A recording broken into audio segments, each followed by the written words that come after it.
comigo, por gentileza, o livro de Êxodo. Olha, eu lembrei de um meme que veio agora na minha cabeça. Quase que eu erro que eu... Você já pode imaginar qual que é o meme que veio na minha cabeça, né? É o Exodó.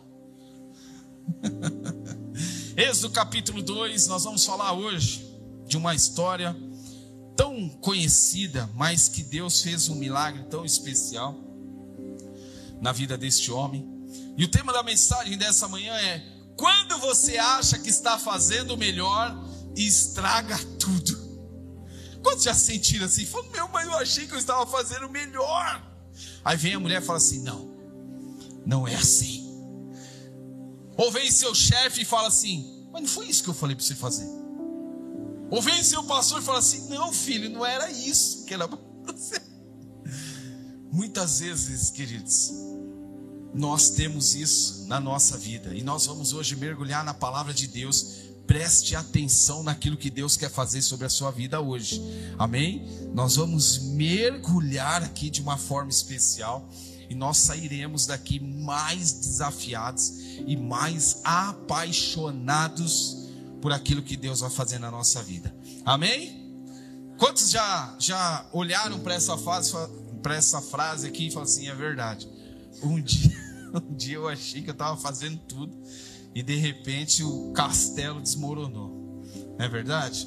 Então vamos lá, Êxodo capítulo 2, no verso 11. Nós vamos falar um pouquinho sobre a história de Moisés, falar um pouquinho aqui sobre a vida dele e como esta frase, como este tema dessa mensagem nessa manhã, ela vai fazer sentido para mim e para você. Quantos querem ouvir a voz de Deus?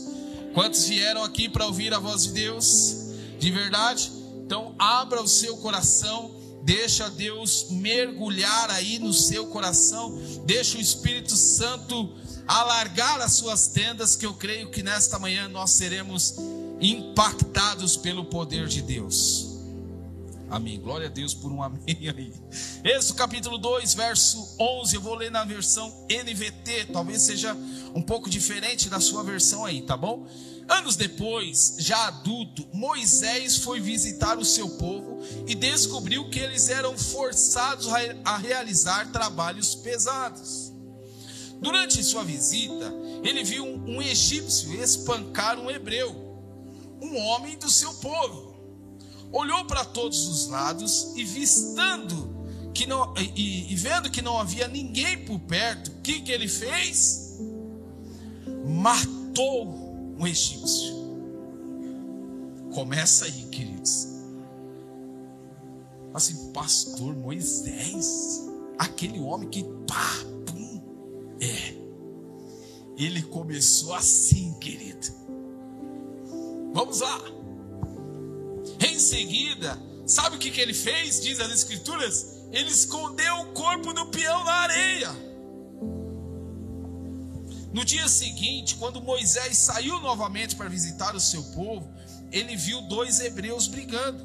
E aí ele perguntou: por que você está espancando o seu amigo? Verso 14, o homem respondeu: quem o nomeou príncipe e juiz? Quem é você?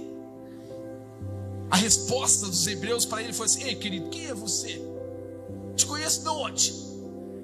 Nunca te vi na figurinha do chiclete, nem na capinha do suco, cara. Quem é você? Só que antes, o que ele tinha feito?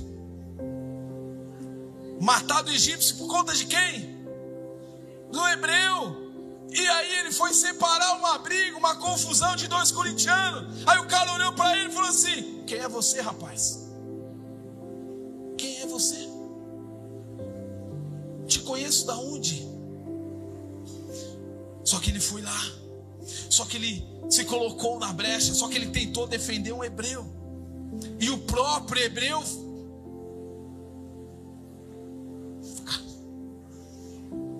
ema. Voltamos aqui. Perguntou Moisés o que havia começado a briga. O homem respondeu: quem nomeou o príncipe? Quem é você? Que juiz é você? Vai me matar como você matou o egípcio? Moisés teve medo e pensou: com certeza todos já sabem o que aconteceu. E de fato, o faraó tomou conhecimento do que havia acontecido e tentou fazer o quê? Matar Moisés. E o que aconteceu com ele? Ele fugiu, ele foi morar no deserto, ele foi morar na terra de Midian. Quando chegou a Midian, ele estabeleceu o poço. O sacerdote de Midian tinha 7 filhas. E aí o resto da história você já conhece. Coloque a mão sobre a sua Bíblia, eu quero orar com você. Pai querido, esta é a palavra da verdade. Nós estamos aqui, Senhor, diante de um ato e de uma situação que aos nossos olhos é um problema. Mas para o Senhor, nada é impossível. Usa, Senhor, a Tua palavra nesta manhã para comunicar as verdades no nosso coração. Usa, Senhor, esta passagem. Usa, Senhor, este texto tão objetivo para falar ao nosso coração, Senhor, e que nós saiamos daqui desafiados pela Tua palavra e apaixonados pela Tua presença. No nome santo de Jesus, seja assim todos os dias. Amém, amém e amém. Deixa eu te fazer uma pergunta. Você já errou tentando resolver um problema? Você já errou tentando resolver um problema? O que Moisés está fazendo aqui, no capítulo 2, logo no início, verso 16, ele tentou resolver um problema. Sim ou não? Sim. Ele viu ali uma situação, ele falou: o quê? Esse cara está judiando do meu povo, eu vou aqui resolver esse problema logo, não tem ninguém vendo mesmo. Então, como não tem ninguém vendo, opa, olhei para um lado, olhei para o outro, é agora, irmão. Terror, já era, acabou. Não era assim. Ele tentou resolver um problema do seu jeito, da sua forma, do seu modo. E por conta disso ele teve algumas consequências. Eu quero nessa manhã que você mergulhe dentro do seu próprio coração. Faça: Espírito Santo, abre aqui o meu coração, revela-me nesta manhã aquilo que eu preciso melhorar, e que eu seja uma pessoa melhor, porque senão tudo isso que nós falarmos aqui não vai fazer sentido. Sabe, porque todos nós passamos por momentos em que, na tentativa de fazer o bem, nós acabamos errando na forma como nós agimos. Sim ou não? Sim ou não? Sim? Ou só eu sou assim? Muitas vezes eu estou achando que eu estou fazendo bem, mas na verdade, meu Deus, você errou. Aí eu busco a justiça própria, aí eu quero resolver o que está errado, e muitas vezes no ímpeto da emoção, talvez no ímpeto e com raiva, com frustração, com desespero, nós acabamos agindo de forma precipitada e algumas vezes também destrutivas, principalmente dentro da nossa própria casa. Esse é um erro comum para todos nós. E também foi um erro cometido aqui por Moisés. Moisés, queridos, é uma das figuras mais marcantes do Antigo Testamento. Ele é escolhido por Deus para fazer uma missão, sim ou não? Sim ou não? Sim. Quem foi ele? Ele foi um líder, ele foi um libertador, ele foi um profeta. Mas antes de se tornar um grande homem de Deus, Moisés passou por um processo doloroso de amadurecimento espiritual e principalmente emocional. Antes de ele ser usado, antes de ele ser capacitado, mas ele passou por esse processo por conta das escolhas lá no início dele, lá no início da sua trajetória. Ele tentou resolver um problema que era real, era a opressão dos hebreus, mas ele reagiu com fúria, ele reagiu com emoção, ele matou o egípcio, ele teve que fugir para o deserto, ele tornou-se por um momento, não um servo de Deus, mas um justiceiro foragido.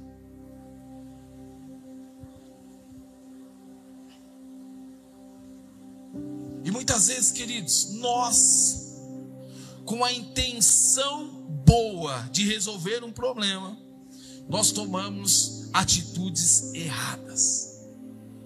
A intenção era boa, sim ou não?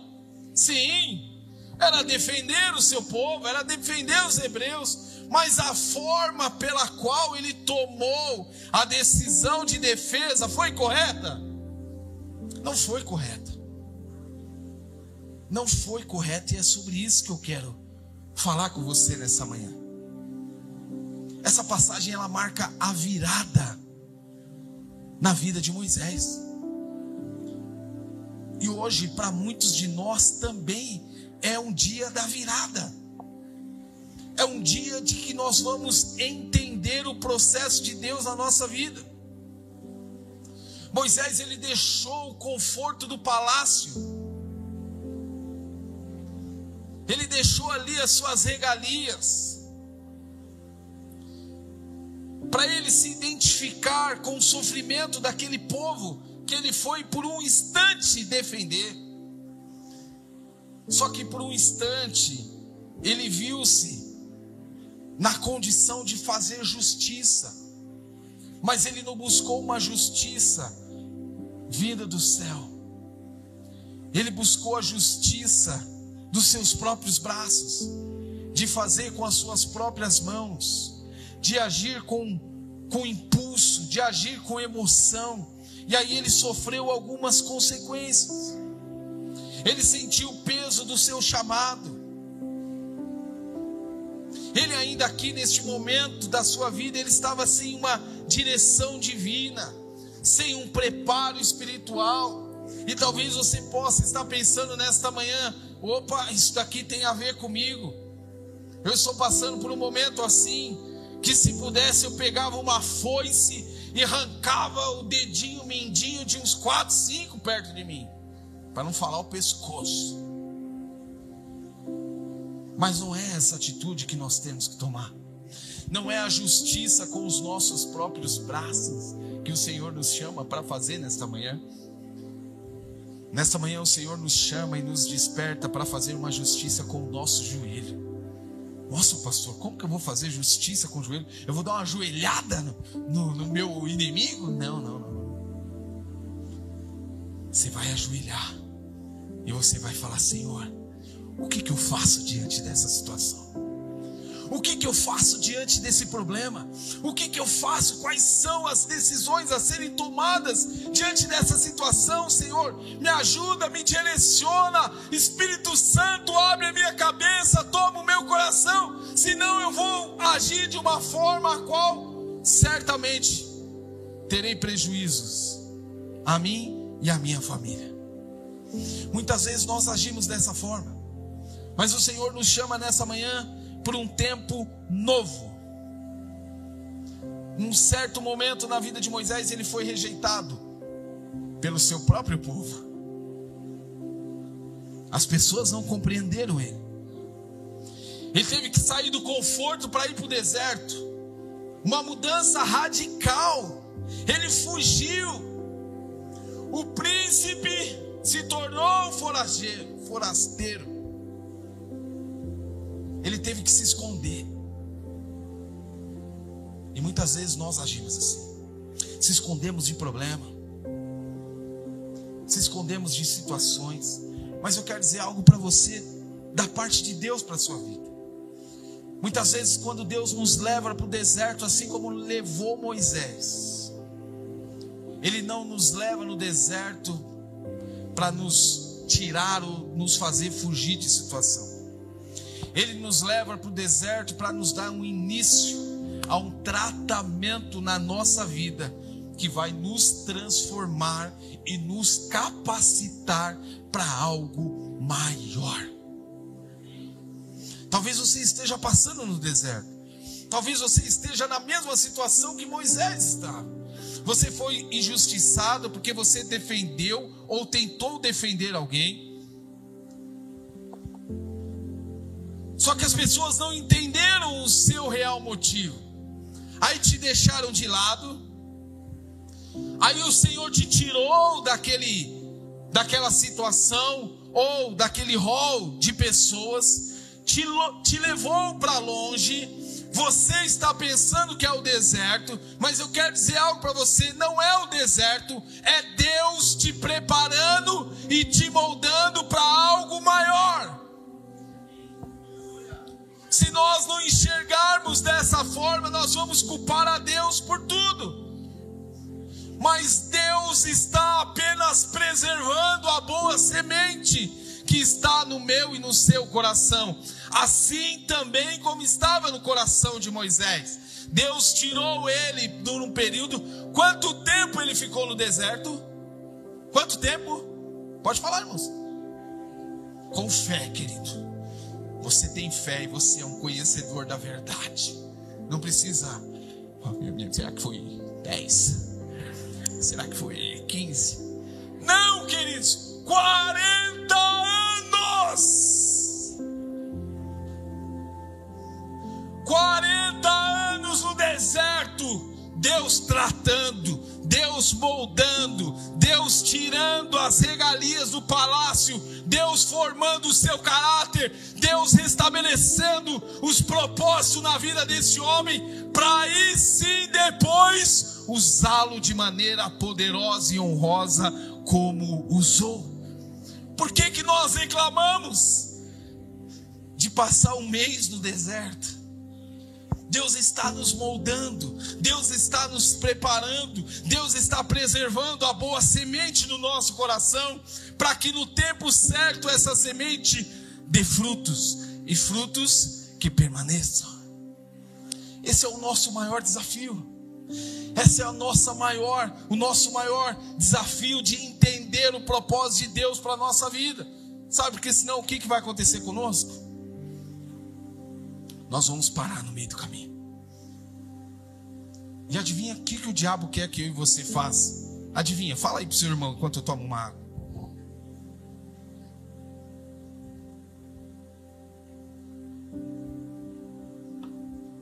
É isso mesmo, o diabo quer que eu e você, quer que nós paremos. Quer que nós olhemos para os processos de Deus na nossa vida e nós não enxergamos absolutamente nada. Então o que o diabo quer fazer conosco? Ele quer tapar a nossa visão. Ele quer falar conosco que o deserto é um lugar de perda. Olha, você está nessa pindaíba aí, querido, porque você é um derrotado. Não. Eu prefiro orar pelos olhos da fé. Deus me tirou da zona de conforto, me levou para o deserto, me revelou algo, está me moldando, porque Ele quer me usar de maneira mais poderosa. Porque Ele quer me usar com mais sabedoria, com mais graça, com mais intrepidez, para que o nome de Jesus seja exaltado sobre a minha vida. Amém? Qual é a grande lição que nós aprendemos? Deus usa os nossos erros para nos preparar. Deus usa os nossos erros para nos preparar. O deserto na vida de Moisés é um molde de Deus para ajustar o caminho na vida dele. O não de Deus sobre a nossa vida é um molde para nos ajustar e nos colocar de volta no caminho que Deus tem para nós. O não muitas vezes não é o final. O não muitas vezes é o meio que Deus vai usar para nos capacitar. O não é o não de olha, não, você não pode. Não, filha, eu tenho algo melhor para você.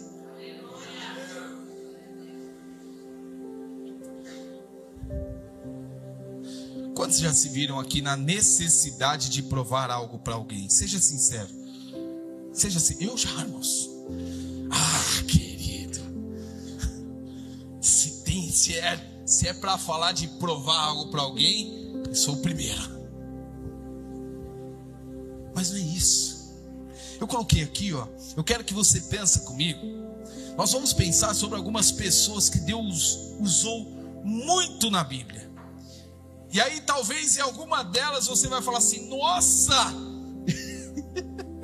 tem alguma coincidência com a minha vida esse fulano aí. Olha só, Abraão, ele estava bem velhinho e ele mentiu também.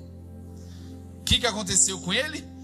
Deus usou de forma poderosa. Lia, ela era desprezada, sabe por quê? Por conta da sua aparência. Deus usou de forma especial. Gideão, todo mundo conhece o Gideão. Quem era Gideão antes de ser usado por Deus? Um grande medroso. Raabe, então, quantos conhecem a história de Raabe? Quem que era Raabe? Prostituta. Davi caiu em adultério. Calma, Deus está trabalhando. Deus está nos formando. Ei, o nosso hoje não determina aquilo que Deus está fazendo na nossa vida. Nós estamos em um processo de construção. Tá vendo aí as tintas brancas? Ei, desculpe os transtornos. Nós estamos em obra. Deus está trabalhando. Deus está matando o meu ego. Deus está tirando da minha vida essas coisas ruins para me fazer uma pessoa melhor. A nossa resposta hoje não é: ah, olha, eu não consigo. Ah, eu não sei falar. Inclusive Moisés, não sei falar. Tudo bem, querido, quem dá a boca para o homem sou eu. Você vai e vai fazer. Eu ainda coloquei aqui Jeremias e Timóteo, 2 jovens. Ninguém dava nada para ele ou para eles. Jonas, então, o que aconteceu? Fugiu de Deus. Deus está mandando ele ir para cá. Ele estava indo para lá, Donizete. Olha que menino maluquinho. A Bíblia diz que João Batista, ele era meio esquisito. Tem alguém esquisito aqui entre nós? O que nós estamos esperando? E o Pedro? Impossível. O homem da espada, o justiceiro. Deixa comigo, Jesus. Aí Jesus: calma, filho. Antes que o galo cante, querido, eu te conheço. Você vai me negar 3 vezes. Jamais, Senhor. Deus conhece o nosso coração. Deus conhece as nossas intenções. A intenção de Moisés era boa, mas a atitude dele, impulsiva, o levou a um tratamento de Deus. Muitas vezes a nossa atitude vai fazer com que Deus se mova na nossa vida de uma forma diferente naquele momento, para nos tratar, para cuidar de nós, para mover algo na nossa vida, para Ele fazer algo maior e melhor. Eu coloquei aqui algumas coisas. Olha só, 4 coisas que eu coloquei aqui, eu quero compartilhar com você. Primeiro, quando o zelo certo nos leva a atitudes erradas. O zelo era certo, mas a atitude era errada. Olha aí, Êxodo capítulo 12, vamos lá. Anos depois, já adulto, no verso 11, Moisés, ele foi visitar o seu povo e descobriu que eles estavam sendo forçados. Ele queria ajudar o povo dele. Ele queria ali aliviar a carga daquele povo. Ele saiu lá do conforto, ele foi ao encontro daquele povo. Ele vê a injustiça, ele sente o peso, o chamado de cuidar daquele povo. No entanto, ele age sem direção divina. As nossas boas intenções, muitas vezes, ela precisa ser moldada pela voz do Senhor, para que nós possamos agir de maneira correta. Se antes de tomar uma atitude, se ele fala assim: Senhor, o meu povo está sofrendo, o que eu faço? Me ajuda. Tem alguns egípcios aqui, Senhor, dando trabalho, estourando umas motos aqui, balançando bandeira preta e branca. O que a gente faz, Senhor? Calma, ame eles, ame esses caras, sirva a eles, lave os pés deles, porque é isso que um bom discípulo de Jesus faz. Jesus não ia falar para a gente: olha, arranca o pescoço dele, enterra ele, ninguém vai ver. É isso que Jesus faria? Ou falaria conosco? Ou Jesus dizia assim: abrace ele, ame ele, como você nunca amou ninguém.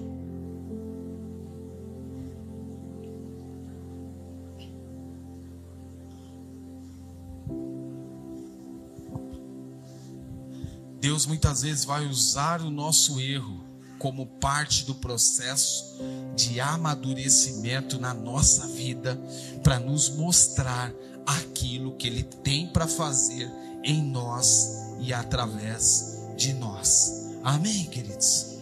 Amém? Quantos estão compreendendo o que Deus quer fazer conosco nessa manhã? Segundo ponto importante: quando parece que você foi esquecido. Quantos já se sentiram assim? De verdade? Ai, meu Deus do céu, fui esquecida. Fui esquecida aqui. Estou no porão aqui, ninguém me vê. Estou no último vagão do trem, ninguém me enxerga aqui. Meu Deus do céu. É nesse momento que Deus está nos moldando. É nesse momento que Deus está trabalhando na nossa vida. É nesse momento que Deus está arrancando aquilo que precisa ser arrancado, mudando o nosso caráter, implantando o reino na nossa vida, para que Ele possa de fato usar a nossa vida para a glória do nome de Jesus. Se você observar lá um pouquinho mais para frente, no capítulo 3, abra aí sua Bíblia bem rapidinho, no verso 1, olha o que diz: certo dia, Moisés, ele estava já cuidando do rebanho do seu sogro. Ele levou o rebanho para o deserto e chegou aonde? Ao Sinai. O que era o Sinai? Era o monte de Deus. Ele ficou 40 anos no deserto, cuidando de um rebanho. Ele largou o conforto do palácio, aonde ele cresceu, largou a sua família, largou o seu povo. Nesse tempo, Deus estava tirando o Egito da vida dele. Deus estava mudando o caráter dele. Ele não estava abandonado. Talvez na cabeça dele ele estava abandonado, mas Deus estava formatando a vida dele. Deus estava implantando um reino.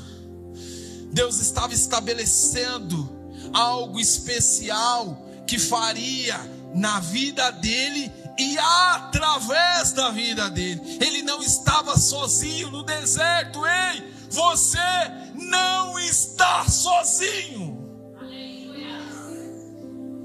Não, eu estou esquecido. Não, você não está esquecido.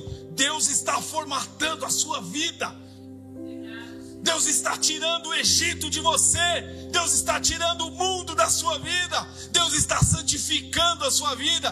Deus está formando você um bom discípulo, para que você seja uma bênção na nossa nação. Mas você assim: não, pastor, mas eu não vou nas nações.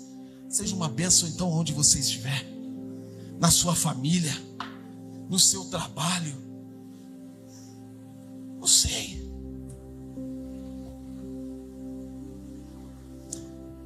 Nós esperamos sempre o melhor de Deus. Moisés também esperava. Mas como que Deus vai entregar o melhor dele para nós, dona Lília? quando nós estamos fazendo mais ou menos, quando nós estamos agindo de forma humana, nós não conseguimos discernir o que é natural do que é espiritual, e isso tem trago desconforto, trazido prejuízo para a nossa vida. Isso tem influenciado diretamente na nossa família. Ei, olha para as suas atitudes, daquilo que Deus espera de você. Irmão, isso daqui foi para mim, que falou assim: Deus, espera aí, pega leve, meu irmão, porque olha, as minhas atitudes determinam o meu amanhã. As minhas atitudes hoje, ela vai determinar o meu amanhã. É mais ou menos assim. Você está semeando o que hoje? Você está semeando justiça? Você está semeando discórdia? Ou não, você está semeando amor? Você está semeando, sabe, a palavra de Deus? Você vai colher aquilo que você plantar. Não tem como. Moisés colheu aquilo que ele plantou por um período. Aí ele se sentiu sozinho, abandonado, sem entender o propósito de Deus. Mas Deus tirou ele de uma zona de conforto, levou ele para uma zona de preparo. Talvez hoje você não esteja na zona de conforto, talvez hoje você esteja na zona de preparo. Preparo. Você está trabalhando, você está se dedicando, você está se doando, e Deus não é injusto, Ele não esqueceu de você. Mas nós precisamos ter não só boas intenções, porque de boas intenções o mundo está cheio, sim ou não? Sim, não é só boa intenção, é uma direção correta daquilo que Deus tem para a nossa vida. Amém, queridos? Glória a Deus. Terceiro ponto. Muitas vezes aqui nesse terceiro ponto, olha para dentro da sua vida e da sua família. Quando nós nos sentimos distante e desacreditado, Deus continua buscando o nosso coração. Você já se sentiu assim? Faz uma semana que eu não oro, estou distante de Deus. Quantos já se sentiram assim? De verdade. Estou aqui para acusar ninguém, eu estou aqui para que o Espírito Santo flua no nosso meio e haja cura na nossa vida. Amém, queridos? Não é apontamento, é transformação. O culto não é um culto de apontamento, o culto é um culto racional, onde nós precisamos pegar a palavra, aplicar na nossa vida e ver o que nós estamos fazendo de errado, para poder moldar a nossa vida, e aí sim a nossa vida ela ser pautada naquilo que Deus quer que nós façamos. Ainda no capítulo 3, vai um pouquinho mais para frente, por favor, do verso 2 até o verso 5, olha o que diz. Ali o anjo do Senhor lhe apareceu no fogo que ardia em meio a um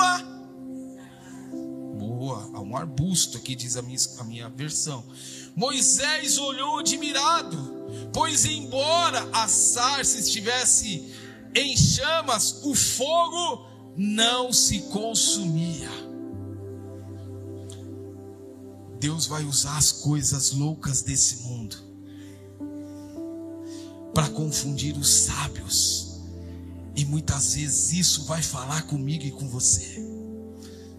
Deus está em todos os lugares, em todas as coisas. Nós precisamos ficar atentos. Atentos. Deus está se movendo, sabe, nas coisas simples. Deus está se movendo nos detalhes da nossa vida, que nós muitas vezes, não por falta de compreender o plano de Deus, nós achamos que é coisa da nossa cabeça. Você já sentiu assim? Aí depois você volta e fala assim: nossa, tem uma sarça pegando fogo aqui, queridos, e não está se consumindo. É que Deus quer mostrar algo especial para você, que Ele está tentando buscar o seu coração, sem consumir as suas forças, sem exigir nada de você. Ele quer apenas o meu e o seu coração. É isso que ele estava fazendo com Moisés. Moisés, querido, eu não quero nada, eu só quero o seu coração, filho. Eu só quero mostrar para você que você não está sozinho, que eu tenho muita coisa para fazer na sua vida, que você, ainda que pense que está distante, eu quero estar contigo. No meio do nada, Deus se revela de uma forma tremenda, especial.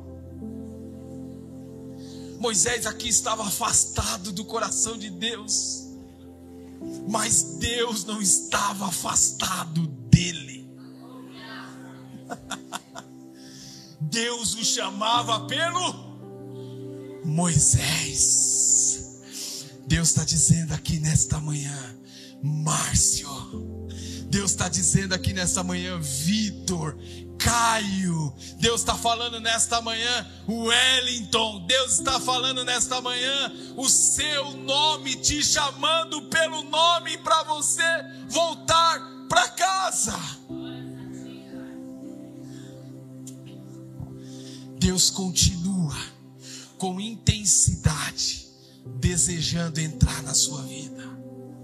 Deus continua com intensidade buscando o seu coração, buscando o meu coração, mesmo quando nós achamos, André, que nós estamos longe demais. Deus não desiste de mim, de você. Deus não desiste de nós. Deus não desiste da nossa casa, Deus não desiste da nossa família. Ei, ainda que o seu filho não esteja aqui, a sua filha, a Bíblia diz que você não teria filhos para a perdição. A Bíblia diz que eu e a minha casa serviremos ao Senhor, e nós vamos servir com alegria.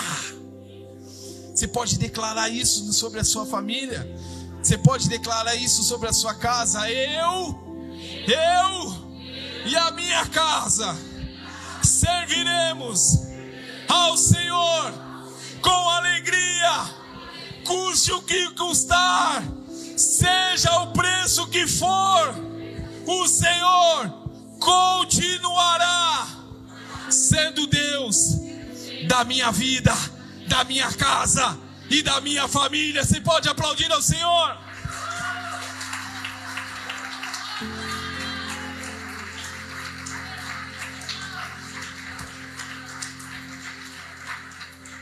Quarto e último ponto, eu quero chamar a banda aqui, por favor.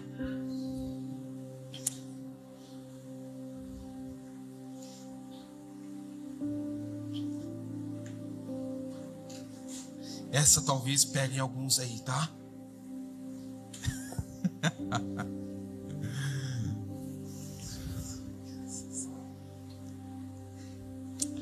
As suas fraquezas não são desculpas para você não obedecer a Deus. Vou repetir. Vou mudar aqui, tá? A minha e a sua fraqueza não pode ser desculpa para nós não obedecermos a Deus. Êxodo capítulo 4, vai um pouquinho para frente, por gentileza. Lá no verso 10, se você puder colocar aqui, Gi, por favor, eu não sei como que está aqui. Moisés, porém, disse ao Senhor: ó Senhor, não tenho facilidade para falar, nem antes, nem agora que falaste com teu servo. Eu não consigo expressar-me, eu me atrapalho com as palavras. Jesus faz tudo, mas não me usa. Jesus, hoje eu não posso, estou ocupado demais. Jesus, eu estou cansado. Sabe o que é, Jesus? Eu trabalhei tanto essa semana. Eu gosto tanto de uma frase de um amigo meu, tecladista, que ele diz assim, aqui ó, frase do meu amigo: O cansado descansa, não desiste. Nós adaptamos aqui. E se você não viver essa frase, se o cansado não descansa, o cansado ele tem que descansar, não pode desistir. E se você não pensar dessa forma, você vai falar assim: o cansado, você está cansado demais, querido? Para não dar trabalho para os outros, pede para Deus te levar. Você vai descansar a eternidade nos braços do Pai. Mas para de dar trabalho e dar desculpa. Ei, eu falava com um grupo aqui agora pela manhã, às 8 horas da manhã. Poxa vida, minha esposa foi dormir 1 hora da manhã. Não preciso falar isso sobre ela. Mas era 5 horas, nós estávamos de pé para estar aqui no compromisso das 8. Porque nós tínhamos um compromisso com alguns diáconos e cooperadores, onde a sua grande maioria não compareceu. O cansaço não é desculpa para a nossa vida. Todos nós, quantos não trabalham aqui? Todos nós trabalhamos. Nós usamos muitas vezes o nosso trabalho como uma desculpa para não servir a Deus, para não fazer o melhor para Deus. Ah, eu estou cansado. Querido, ou você descansa ou pede para Deus te levar. Não tem outra alternativa.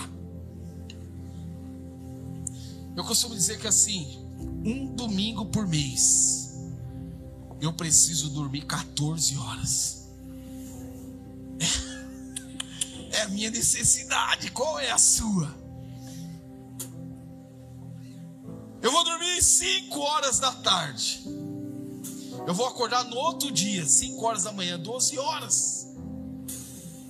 Porque eu sei as condições do meu corpo físico. E eu não quero que isso seja um impedimento para eu não servir ao meu Senhor. Alguns me chamam de maluco. Quando eu coloquei a minha rotina em um grupo aqui, o cara falou assim: você é louco, você vai morrer. Eu falei: não, se eu não fizer assim, eu vou morrer. Agora eu falei assim: olha, 5 horas da manhã eu vou para academia. Vocês podem notar, né, queridos? Eu sei que dá para... ninguém falou nada, mas é notório, né, Donizete? Fala sério. Olha meus trips. Olha que bips. Como? Bíceps. Vocês podem notar, né, irmão? Aí eu estava indo para academia esses dias, Verônica. Eu moro do lado de um posto de gasolina, então eu conheço os frentistas. Aí o posto olhou e falou assim: o rapaz do posto olhou e falou assim: para academia, 10 horas da noite, 11 graus. Eu falei assim: vontade nenhuma, querido. Eu estou fazendo isso para eu viver mais. Só isso. Mais nada. Eu não tenho vontade de ir para academia. Eu detesto o ambiente de academia. Eu detesto as músicas de academia. Eu detesto as roupas de academia. Mas eu preciso estar lá, porque Deus quer me usar de forma mais especial. E para isso eu preciso me preparar. Estou me preparando, queridos. Me chama para comer uma picanha para ver se eu não vou. Um escondidinho. Cadê o escondidinho, né, Levi? Me chama para comer um escondidinho para você ver se eu não vou. Aí na segunda-feira a gente resolve. Mas eu não posso dar desculpa para não servir o meu Senhor. Eu não posso dar desculpa do meu trabalho. Eu não posso dar desculpa da minha vida, das minhas finanças, porque eu bati meu carro, porque não sei o quê. Olha, irmãos, problema todo mundo tem. Quantos não tem problema? Levanta a mão. Ninguém levantou. Você está cheio de problema. Vou te dar uma senha também, porque eu estou cheio de problema. Nós vamos distribuir problema, mas nós não podemos deixar que esses problemas sejam aqui desculpas para nós não servir ao Senhor da melhor maneira.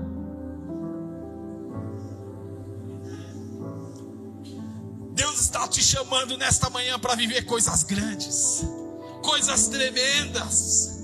Ele quer nos tirar da vida de medíocre. Ele quer nos tirar do raso.